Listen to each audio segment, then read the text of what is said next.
مؤسسه تحصیلات میانه عمومی رقمی 32 واقع در دهه شورچشمه دهاتی به نام خدایو رجبوف یکی از دوردستترین مؤسسه تعلیمی در ناحیه واسه به سال نوی تحصیل با تئوری همه‌جانبه آماده میباشد.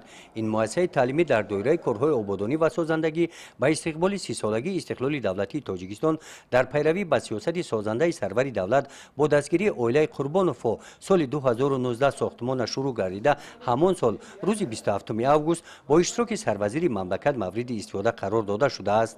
برای جای 360 خواننده در دو بست آماده هستند. آمادگی هم خوب برای مانده شده است. تعمیر هم خوب کردگی ایستادیم. با مقصد شناسایی با شرایط تحصیل و آمادگی مکتب به سال نوی تحصیل بعد 5 سال ما مهمان این مکتب شدیم. مؤسسه پورا به سال نوی تحصیل آماده می باشد. آمادگی مکتب به زمستان گذرانی هم در حال خوب قرار دارد. صنفخانه ها طریق سیستم یگانه گرمدهی گرم کرده می شوند. در این مؤسسه تعلیمی صنفخانه کامپیوتری فعال است. دستگاه هم در حال خوبی کاری می باشند. مکتب دارای کتابخانه می باشد، لیکن با کتاب‌های بدیعی نیاز دارد. دهه‌ای که از اینجا شخصیت‌های معروف تاجیکستان نامزد علم‌های فیلولوژی شریف کامل، شاعر مؤلف شعر مادر فرشته بود، میرعلی سلیموف با تخلص آذر، فرزندان از اویله قربانوف و باز چندین نفران دیگر به کمال رسیدند. وارثان آنها در آزمون‌های سطح جمهوری از این مکتب چگونه اشتراک می‌ورزند؟ چقدر خواندن خواننده و کار آموزگاران مقصد خوب برام مانده شده است. سال 2022 در فروغ صوب دانای کتاب است. خواننده همین مؤسسه رسولزاده عبدالواسیع سزاوار جای اول گردید.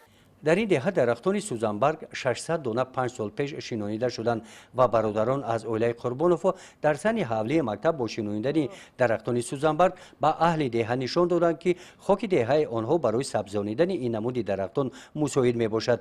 امروز اینها 5 ساله شدند و به سیمای مکتب و دهه و محیط طبیعت این موضع زیبایی تازه می بخشند. مؤسسه با آب نوشاکی تامین است. دیگر قسمت‌های ضروری برای تامین احتیاجات مکتب بچگان در حالت خوب قرار دارند. رهبریت مؤسسه با باور ابراز نمودند که سال تحصیل 2024-2025 برای مکتب آنها سال موفقیت و بردباری‌ها خواهد گردید.